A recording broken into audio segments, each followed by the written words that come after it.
open our Bible on Proverbs 13 verse 13. Praise the Lord. Whoso despiseth the word shall be destroyed, but he that feareth the commandment shall be rewarded. Yes. So, whoso despiseth the word shall be destroyed. What is this word? Anong salita ito? Salita ng Diyos. Paano natin tinatanggap ang banal na salita ng Diyos? Ito po ay ating pwedeng mababasa at pwedeng mapakinggan. At ang pinaka-importante dito, huwag natin siyang i-despise. But let us keep. As what it is say in Revelation chapter 1 verse 3, Blessed is he that readeth, blessed is he that heareth, blessed is he that keepeth the book of this prophecy. So, ang banal na salita ng ating Panginoong Diyos ay sadya nating mababasa. Meron tayong Bible, binabasa natin. Sadya natin napapakinggan. Meron tayong church, sanctuary, na doon lagi hinahayag, sinasalita ang banal na salita ng Diyos. At ang pinaka-importante nito ay atin po itong respetuin. Respetuin in the sense na ating binibigyan ng kahalagahan sa ating puso pag ito'y ating binabasa, pag ito'y ating pinapakinggan. Ano pa lang nandyan sa salita ng Diyos? Kung basahin natin ang Bible, nandyan po ang mga kautusan ng Diyos. Ano pa? Nandyan po ang sumusunod sa kautusan ng Diyos. Ano pa? Nandyan din ang mga pagsuway sa salita ng Diyos. At nakikita natin, may kanya-kanya silang tinanggap sa buhay na Diyos. Yung sumunod, tumanggap ng gantimpala sa kanilang kaligtasan, sa kanilang kaluwalhatian, sa kanilang naging mapalad sila.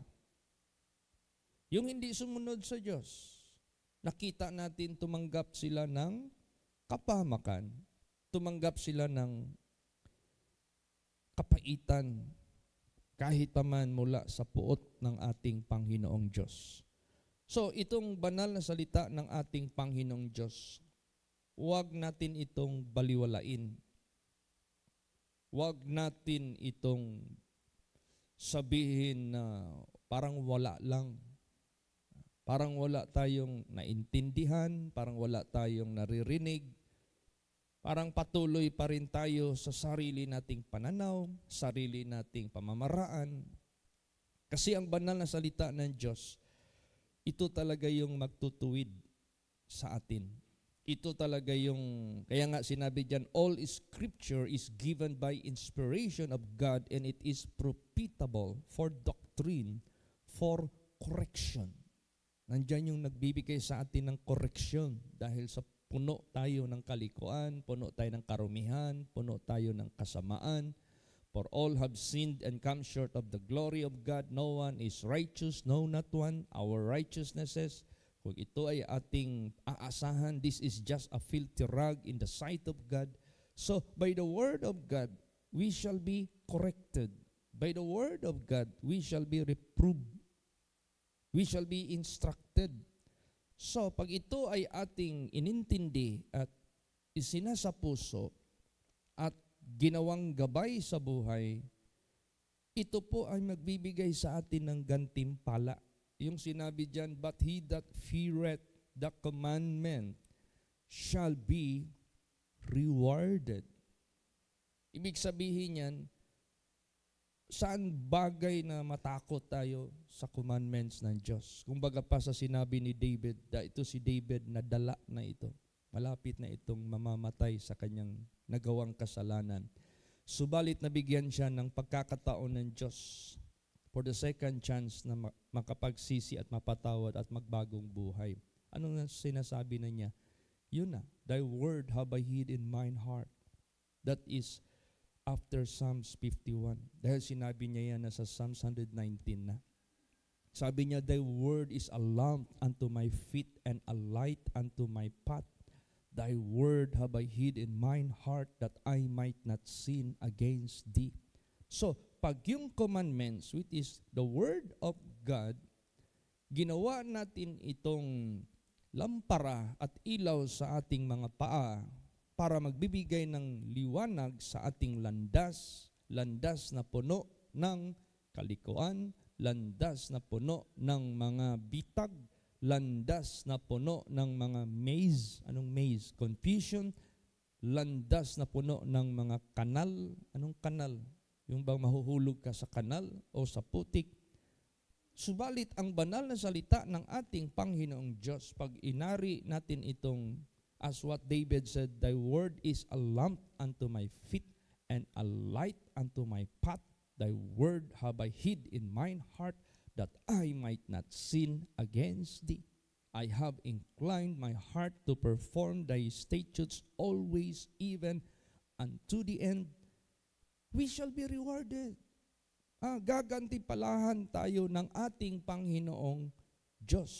Kasi hindi natin binabaliwala ang kanyang banal na salita na nagbigay sa atin ng warning. Binigyan natin ito ng pansin, binigyan natin ito ng importansya, binigyan natin ito ng kahulugan, na makahulugan ito sa buhay natin.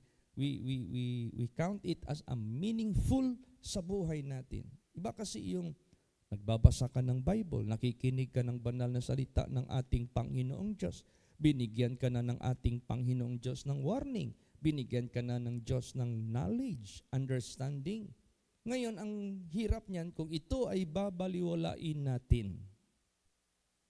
Pag ito ay dinisregard natin, pag ito ay binilang natin parang wala tayong narinig, parang wala tayong naramdaman sa ating puso, parang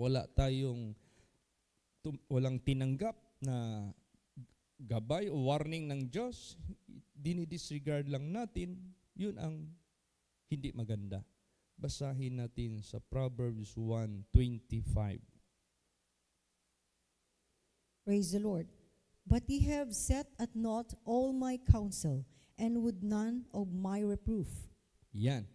Meron ng counsel by the word of God. Meron ng reproof, pagsasaway sa pamagitan ng kanyang salita. Pero ang ginawa, they set at naught. Anong naught? Nothing.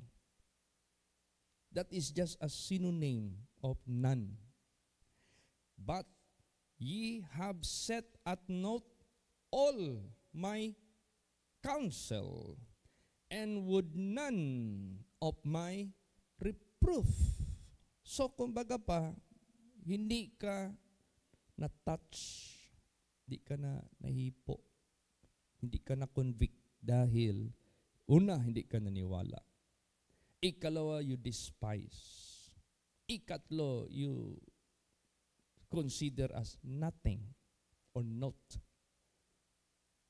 So, ang mangyayari ngayon yan, basahin natin. Pag yan ay ginagawa natin, at kung yan ay gagawin natin, Proverbs 1:30 hanggang 31. Praise the Lord. They would none of my counsel, they despise all my reproof. Therefore shall they eat of the fruit of their own way, and be filled with their own devices. Yan. Ibig sabihin yan, dahil hindi nila binigyan ng kahulugan, ng importansya ang kanyang mga payo, ito ay kanilang hinamak lahat ng kanyang pagsasaway. Ano ang mangyayari?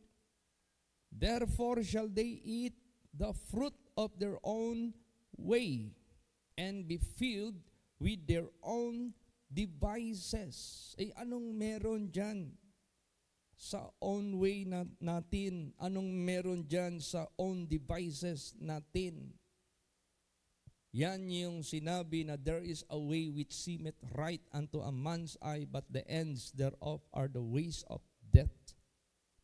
Yan yung maghahatid sa atin sa kapahamakan, yan yung maghahatid sa atin sa kamatayan. Sinabi na yan ni Lord Jesus Christ, no one is righteous, no not one. Sinabi na yan ni Lord Jesus Christ, only by me, I am the way, I am the truth, I am the life.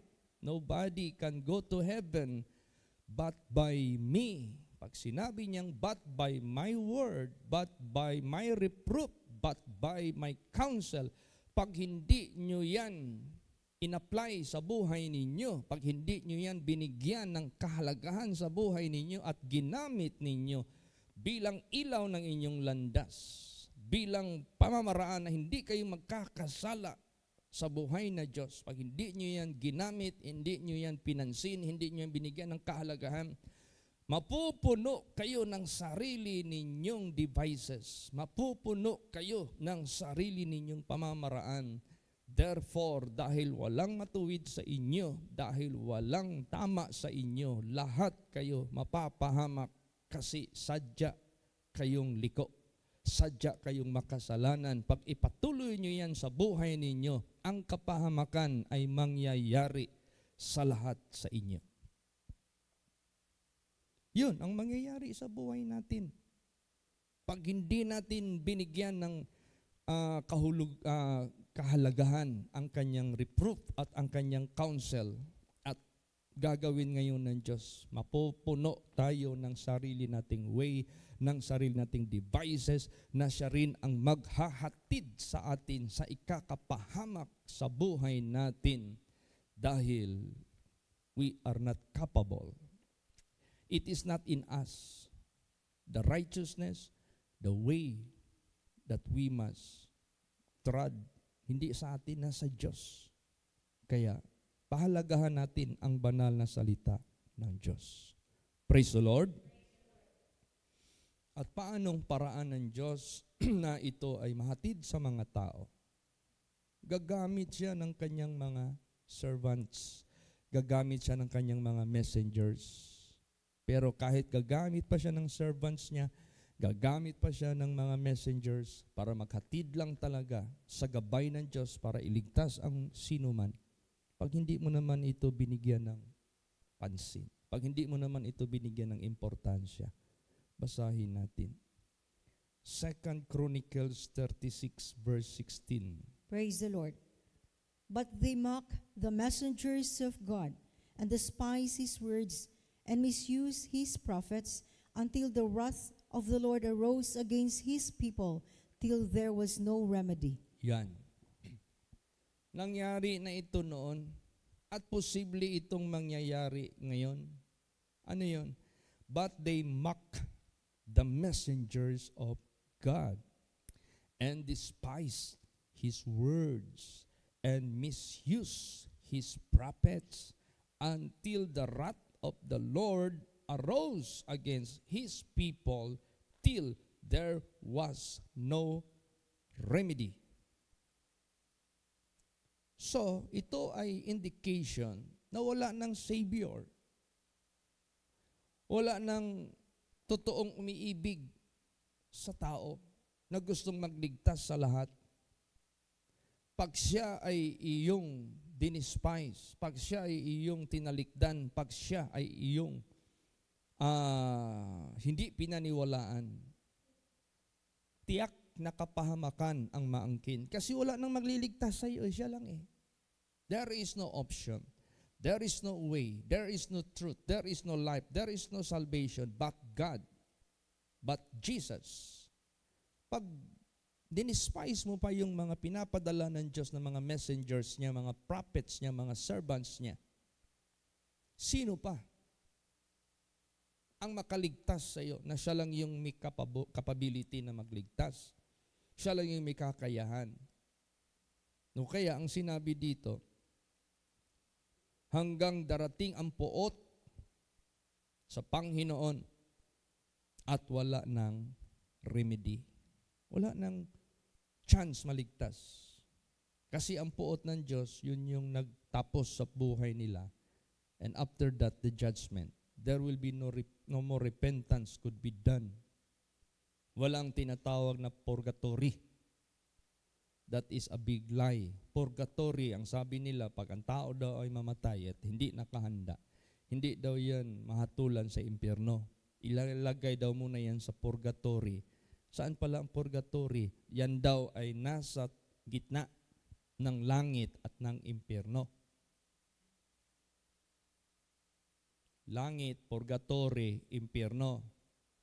So ang tao, pag namatay, hindi siya nakahanda, ilagay sa purgatory para makapagpurga. Kaya nga, purgatory. Doon magpurga, doon maglinis. That is a great lie. Wala na yung remedy. It is appointed unto man once to die. After this, pag ikaw ay namatay na hindi nakahanda, without remedy na yan. Kaya ang purgatory, ang totoong purgatory, ang mundo. Kaya nagbuwis si Jesus Christ ng buhay niya para sa kanyang dugo, para maglinis sa atin lahat. Dito natin yan gagawin. This is the real purgatory before death, bago tayo mamatay. So, pagsikapan natin habang buhay tayo, makapaglinis pa tayo, ayan na yung Word of God. Makinig ka. Gawin mo. Isa puso mo, isagawa mo. Huwag mong i-despise. Huwag mong i-mock ang mga messengers ng Diyos na ginagamit niya. Huwag mong i-despise ang counsel niya. Basahin natin dito. Jeremiah 44:16 and 17. Praise the Lord. As for the word that thou hast spoken unto us in the name of the Lord, we will not hearken unto thee, but we will certainly do whatsoever thing goeth forth out of our own mouth, to burn incense unto the Queen of heaven, and to pour out drink offerings unto her, as we have done, we and our fathers, our kings, and our princes, in the cities of Judah, and in the streets of Jerusalem. For then had we plenty of victuals, and were well, and saw no evil. Ayan. Ito yung messenger ng Diyos na kaharap nila, na nagsasalita in the name of the Lord. Malaman mo naman yung servant of God, messenger of God, he is not speaking in behalf of his own self, but he is speaking in behalf of God, in behalf of the name of the Lord, in behalf of our Lord Jesus Christ. Yan. Kaso, kahit ganun pa man ang ginawa niya, nag-declare ang mga taong ito na ayaw nila. For the word that thou hast spoken unto us in the name of the Lord, we will not hearken unto thee. Ayaw namin yan. But we will certainly do whatsoever thing goeth forth out of our own mouth. Dito kami maniniwala sa sarili naming bibig. Para magsunog ng insinso doon sa Queen of Heaven, and to pour out drink offering unto her, as we have done, we and our fathers, our kings, our princes, in the cities of Judah and in the streets of Jerusalem, for then we had plenty of victuals and were well, and saw no evil. Mayaman kami. We are well. And wala kami nakikitang masama na nangyayari sa amin as we are doing this. We have so much victuals. We are rich. We are healthy. Wala kami nakikitang masama. Hindi nila nakikita yung masama na nakikita ng Diyos sa kanila. Hindi man sila nakikinig. Hindi man sila nakikinig. What can the idols do? What can the idols give to you when God will execute His wrath against them who refuse Him? Kaya, ito na. Masyado na silang proud, masyado na silang nagmamataas. They always look on their wellness. They always look on their riches. They always look on their own words, own way, na nakagisnan nila sa kanilang mga magulang, na kanilang mga ninuno. Dumating ang Panginoong Diyos mula sa langit. Meron tinig ang Diyos mula sa langit. Kahit hindi pa dumating si Kristo sa flesh, sa laman, meron na siyang mga propeta. Meron na siyang mga sent para mag-handle ng kanyang salita, to give warning to the people. Hindi pa rin sila nakinig. Ayaw nilang makinig. Kaya, huwag natin silang tularan. Kaya ang banal na salita ng ating Panginoong Diyos, dito sinulat, sadya sinulat, ang ikinapahamak ng mga tao na ayaw magbigay ng importansya sa salita ng Diyos. Napahamak silang lahat. Panahon ni Noah, panahon ng Sodom and Gomorrah, panahon mismo ng mga Israelites. Ang Israelites, ang napakaraming nakasulat dito sa Bible na kapahamakan. Lahat na ayaw, umayaw na sumunod sa Diyos, kapahamakan lahat ang naangkin nila. Subalit lahat naman na sumunod sa Diyos, kaligtasan naman ang naangkin nila. So God is no respecter of person. Maliit ka man, malaki ka man, kilala ka man, hindi ka man kilala. Pag dumating yung salita ng Diyos sa buhay mo, that is great opportunity for everyone to listen, to repent, and willing to be corrected, willing to be reproved, willing ka magpasaway. Maniwala ka sa Kanya. Kasi small or great, basta sumunod, mayroong reward. Basahin natin. Psalms 115 verse 13. Praise the Lord. He will bless them that fear the Lord, both small and great. Yan. Itong fear of the Lord, hindi ka pwede magkaroon ng reverence sa harapan ng Diyos kung wala kang faith sa Kanya. Fear of the Lord, this is composed of faith and reverence. Nirerespeto mo siya. Pinapakinggan mo siya. Naniniwala ka sa Kanya. Natatakot ka sa Kanyang kahatulan.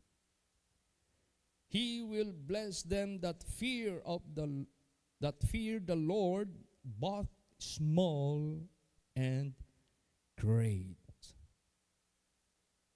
Great, you belong to the kings, princes, senators, governors.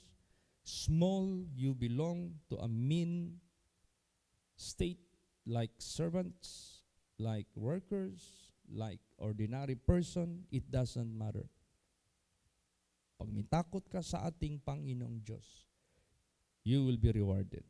You will never lose your reward. Praise the Lord. So, itong Word of God na ito, siya yung nagbibigay sa atin ng warning. Pag pinakinggan natin ito at isinapuso natin ito at hindi na natin ginagawa ang mga kasuklam-suklam sa harapan ng Diyos, kahit tuksuin pa tayo ng ating kapwa, kahit tuksuin pa tayo ng dyablo na hindi natin nakikita, subalit pinakita natin na sumunod tayo sa warning ng Diyos, mapalad tayo. Praise the Lord. Basahin natin yan. Psalms 19 verse 11. Praise the Lord. Moreover, by them is thy servant warned, and in keeping of them there is great reward. Yes. By them. By what? By the word of God. By the counsel of God. We are being warned. Anong warned? Binabalaan. Winawarningan. Binibigyan ng awareness. Binibigyan ng exact information. Binibigyan kahit pa man ng tinatawag na consciousness. That if you do this, you will perish. If you will do this, you will be saved. Warning yan sa buhay natin. And in keeping them, there is great reward. Hindi magkakaroon ng tinatawag na failure of judgment ang Diyos. Kaya nga, the Bible says, God will give each of us according to our works. The heart is deceitful above all things and desperately wicked. Who can know it? I, the Lord, that give to everyone according to his work shall be. So, ibig sabihin, hindi magfi-fail ang judgment ng Diyos to those who fear Him and keep His commandments, and to those who despise and make not His counsel. Pareho yan, tatanggap yan. Kaya may great reward sa mga nag-iingat sa mga warnings ng ating Panginoong Diyos. At hindi lang great reward habang nandito ka sa mundong ito, na sumusunod ka sa Kanya by faith ng buong puso. Meron kang kapayapaan. Walang makaka-offend sa iyo. Walang makakatisod sa iyo. Basahin natin. Psalms 119, 165. Praise the Lord. Great peace have they which love thy law, and nothing shall offend them. Yan. Dakilang kapayapaan sa kanila na umiibig sa kanyang tuntunin, at walang sinuman at anuman makaka-offend sa kanya. Pag sinabing offend, makaka-discourage. Pag sinabing offend, makakahinto. Pag sinabing offend, makakahadlang. Wala. Bakit? Nilagay mo yung puso mo sa Diyos. You love God. Of all things, He is above whom you love. So wala makaka-offend. Kaya nga sabi ni Jesus Christ, if you love your father, if you love your mother, if you love your sister, your brother, your acquaintance or friends, even your own self, if you love them and to including yourself more than me, you are not worthy of me. Ngayon kung baliktarin natin yan, if you love me, God said, Jesus said, and love my word, my law, my commandments above all, then nothing shall offend you. Nothing shall hinder you. Nothing shall stumble. Will cause you to be stumbled. Wala. Praise the Lord. But you have great peace. Why you have great peace? God is in favor of you. Neither death nor life is still God is favorable unto you. Neither things present nor things to come is still God is in favor sa buhay mo. And none of those shall offend you. None of those shall separate you. Praise the Lord. Nor heights, nor depths, nor any other creatures, sword, perils, nakedness, persecutions, famine, name all status in this world. None of them can or shall offend you. Wala. makakatiso dyan sa iyo. If you love God above all. Praise the Lord. Last verse, 2 John 1:8. Praise the Lord. Look to yourselves, that we lose not those things which we have wrought, but that we receive a full reward. Yan, tingnan nyo ang mga sarili ninyo. Hindi ninyo winala lahat ang mga bagay na aming hinayag sa inyo. Ano yung hinayag sa inyo? Word of God. Hindi mo hinayaan. Hindi mo binabaliwala. Bagkos binigyan mo ng malaking importansya. Ginawa mong ilaw ng iyong landas, ng iyong isip at ng iyong puso. Ginawa mong lampara sa iyong mga paa. Hindi ninyo ito binabaliwala. Subalit, tingnan nyo yung sarili ninyo.